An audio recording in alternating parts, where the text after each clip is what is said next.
നമ്മൾ എല്ലാവരും പണം സമ്പാദിക്കുന്നുണ്ട്. പക്ഷേ ഒരു പ്രധാന ചോദ്യം, നമ്മൾ സമ്പാദിക്കുന്ന പണം നമ്മുടെ ഭാവിക്ക് വേണ്ടി ജോലി ചെയ്യുന്നുണ്ടോ? ശമ്പളം എത്രയാണെന്നത് മാത്രം സാമ്പത്തിക ഭദ്രത തീരുമാനിക്കുന്നില്ല. നമ്മൾ സമ്പാദിക്കുന്ന പണം എങ്ങനെ സംരക്ഷിക്കുന്നു, എങ്ങനെ നിക്ഷേപിക്കുന്നു, എങ്ങനെ വളർത്തുന്നു എന്നതാണ് പ്രധാനപ്പെട്ടത്. ഇന്ന് സാമ്പത്തിക ഭദ്രത നേടാൻ ഒരു സാധാരണ വ്യക്തിക്ക് പിന്തുടരാവുന്ന ഒരു ലളിതമായ ഇൻവെസ്റ്റ്മെന്റ് പ്ലാൻ നോക്കാം. 1. ആദ്യം എമർജൻസി ഫണ്ട് ഉണ്ടാക്കുക. ഇൻവെസ്റ്റ്മെന്റ് തുടങ്ങുന്നതിന് മുമ്പ് തന്നെ ഒരു എമർജൻസി ഫണ്ട് ഉണ്ടാക്കണം. പെട്ടെന്ന് ജോലി നഷ്ടപ്പെടുക, വീട്ടിലെ അപ്രതീക്ഷിത ചെലവ്, ചികിത്സാ ചെലവ്, മറ്റ് അടിയന്തര ആവശ്യങ്ങൾ എന്നിവ വന്നാൽ ഇൻവെസ്റ്റ്മെന്റ് വിറ്റഴിക്കേണ്ട സാഹചര്യം ഒഴിവാക്കാനാണ് ഇത്. ആദ്യ ലക്ഷ്യം കുറഞ്ഞത് 3 മുതൽ 6 മാസത്തെ ആവശ്യച്ചെലവിന് തുല്യമായ തുക മാറ്റിവെക്കുക എന്നതാണ്. ഈ പണം വളരെ ഹൈ റിസ്ക് ഇൻവെസ്റ്റ്മെന്റിൽ ഇടാതെ എളുപ്പത്തിൽ ലഭ്യമാകുന്ന സുരക്ഷിതമായ സ്ഥലത്ത് സൂക്ഷിക്കുന്നതാണ് നല്ലത്. 2. കടങ്ങൾ നിയന്ത്രിക്കുക. സാമ്പത്തിക ഭദ്രതയുടെ മറ്റൊരു പ്രധാന ഘട്ടമാണ് ഹൈ ഇൻട്രസ്റ്റ് ഡെറ്റ് കുറയ്ക്കുക. Credit card debt, personal loan പോലുള്ള ഉയർന്ന പലിശയുള്ള കടങ്ങളുണ്ടെങ്കിൽ വലിയ ഇൻവെസ്റ്റ്മെന്റ് തുടങ്ങുന്നതിന് മുമ്പ് അവ കുറയ്ക്കുന്നതിന് മുൻഗണന നൽകുക.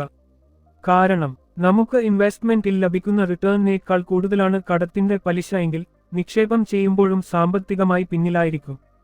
3. വരുമാനം കിട്ടുമ്പോൾ ആദ്യം സേവിംഗ് ആൻഡ് ഇൻവെസ്റ്റ്മെന്റ്. പലരും ചെയ്യുന്നത് എന്താണ്? ശമ്പളം കിട്ടുന്നു, ചെലവാക്കുന്നു, അവസാനം ബാക്കി വരുന്ന പണം സേവിങ്സ് ചെയ്യുന്നു. ഇത് മാറ്റണം. ഇൻകം സേവിങ്സ് സമം എക്സ്പെൻസസ് എന്ന രീതിയിൽ ചിന്തിക്കുക. ശമ്പളം കിട്ടുന്ന ദിവസം തന്നെ ഒരു നിശ്ചിത തുക സേവിങ്സിലേക്കും ഇൻവെസ്റ്റ്മെന്റിലേക്കും മാറ്റിവെക്കുക. ഉദാഹരണത്തിന്, നിങ്ങളുടെ വരുമാനത്തിൽ നിന്ന് സാധിക്കുന്നത്ര 10%, 15%, 20% എന്നിങ്ങനെ ഒരു തുക സ്ഥിരമായി മാറ്റിവെക്കാം. തുക ചെറുതാണെങ്കിലും പ്രശ്നമില്ല. കൺസിസ്റ്റൻസി ആണ് ഏറ്റവും പ്രധാനപ്പെട്ടത്. 4. ഒരൊറ്റ ഇൻവെസ്റ്റ്മെന്റിൽ മുഴുവൻ പണവും ഇടരുത്. ഇൻവെസ്റ്റ്മെന്റ് ചെയ്യുമ്പോൾ മറ്റൊരു പ്രധാന നിയമമാണ് ഡൈവേഴ്സിഫിക്കേഷൻ. എല്ലാ പണവും ഒരു സ്ഥലത്ത് മാത്രം നിക്ഷേപിക്കരുത്. Bank savings, fixed income investments, mutual funds, gold തുടങ്ങിയ വിവിധ ആസറ്റ് ക്ലാസസ് നിങ്ങളുടെ ലക്ഷ്യത്തിനും റിസ്ക് ടോളറൻസിനും അനുസരിച്ച് പരിഗണിക്കാം. പ്രത്യേകിച്ച് എക്വിറ്റി മ്യൂച്വൽ ഫണ്ട്സ് പോലുള്ള മാർക്കറ്റ് ലിങ്ക്ഡ് ഇൻവെസ്റ്റ്മെന്റ്സിൽ റിട്ടേൺസ് ഉറപ്പുള്ളതല്ല. അതുകൊണ്ട് നിങ്ങളുടെ പണം എപ്പോൾ ആവശ്യമാകും എന്നതനുസരിച്ച് ഇൻവെസ്റ്റ്മെന്റ് തിരഞ്ഞെടുക്കണം. 5. ലോങ് ടേം ലക്ഷ്യങ്ങൾക്ക് സീഡ് പരിഗണിക്കാം. വലിയൊരു തുക ഒരുമിച്ച് നിക്ഷേപിക്കാൻ കഴിയാത്തവർക്ക് സിസ്റ്റമാറ്റിക് ഇൻവെസ്റ്റ്മെന്റ് പ്ലാൻ ഒരു സൗകര്യപ്രദമായ മാർഗമാണ്. ഓരോ മാസവും ഒരു നിശ്ചിത തുക മ്യൂച്വൽ ഫണ്ടിലേക്ക് നിക്ഷേപിക്കുന്ന രീതിയാണ് സി. മാർക്കറ്റ് ഉയർന്നാലും താഴ്ന്നാലും സ്ഥിരമായി നിക്ഷേപിക്കുന്നത് ഡിസിപ്ലിൻ വളർത്താൻ സഹായിക്കും. പക്ഷേ ഒരു കാര്യം ഓർക്കണം, സീപ് എന്നത് ഒരു ഇൻവെസ്റ്റ്മെന്റ് മെത്തഡാണ്, അത് ഗ്യാരണ്ടീഡ് റിട്ടേൺ അല്ല. മ്യൂച്വൽ ഫണ്ട് തിരഞ്ഞെടുക്കുമ്പോൾ fund category, risk, expense ratio, track record, നിങ്ങളുടെ ഫൈനാൻഷ്യൽ ഗോൾ എന്നിവ മനസ്സിലാക്കി തീരുമാനിക്കുക. 6.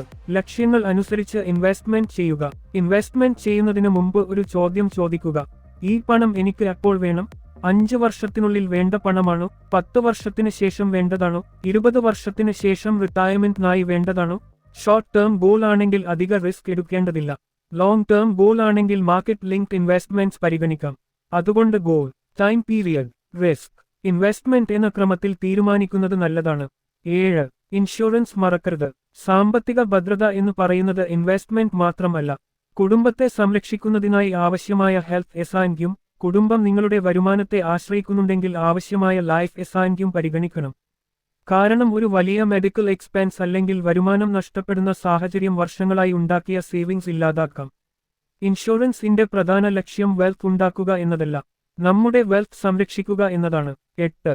ഏറ്റവും പ്രധാനപ്പെട്ടത് സമയം. ഇൻവെസ്റ്റ്മെന്റിൽ വലിയ ശക്തിയാണ് കമ്പൗണ്ടിംഗ്.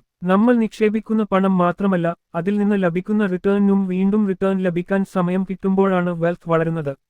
അതുകൊണ്ട് വലിയ തുക നിക്ഷേപിക്കാൻ കഴിയാത്തതുകൊണ്ട് ഇൻവെസ്റ്റ്മെന്റ് തുടങ്ങുന്നത് വൈകിക്കരുത്. ചെറിയ തുക കൊണ്ട് തുടങ്ങുക. വരുമാനം കൂടുമ്പോൾ ഇൻവെസ്റ്റ്മെന്റ് തുകയും ക്രമേണ കൂട്ടുക. അപ്പോൾ സാമ്പത്തിക ഭദ്രതയ്ക്കുള്ള ലളിതമായ ഫോർമുല എന്താണ്? Emergency fund, high interest debt നിയന്ത്രിക്കുക, regular saving, diversification, long term investment, insurance. അതിനുമുകളിൽ ഡിസിപ്ലിൻ. പണം സമ്പാദിക്കുന്നത് പ്രധാനമാണ്, പക്ഷേ സമ്പാദിച്ച പണം സംരക്ഷിക്കുകയും വളർത്തുകയും ചെയ്യുന്നതാണ് സാമ്പത്തിക സ്വാതന്ത്ര്യത്തിലേക്കുള്ള അടുത്ത പടി. ഇന്ന് നിങ്ങൾക്ക് വലിയ തുക നിക്ഷേപിക്കാൻ കഴിയുന്നില്ലെങ്കിൽ വിഷമിക്കേണ്ട.